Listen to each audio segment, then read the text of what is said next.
నా జీవితంలో ఒక క్రైస్తవుడిగా యేసు ప్రభుని అంగీకరించింది మొదలుకొని ప్రతిదానికి ఉపవాస ప్రార్థనే నాకు ఆదరణ ఇచ్చే ఒక అద్భుతమైన అవకాశం అన్నమాట.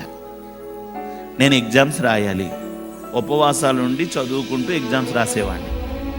నా పెళ్ళికి ముందు 40 రోజులు ఉపవాసం ఉన్నాను. నేను ఒక ఇల్లు కట్టుకోవడానికి 40 రోజులు ఉపవాసం ఉన్నాను. ట్యూషన్ సెంటర్ నడిపేవాడిని. ఆ సంవత్సరం ట్యూషన్ సెంటర్లో నాకు మంచి స్ట్రెంగ్త్ రావాలంటే 40 రోజులు ఉపవాసం.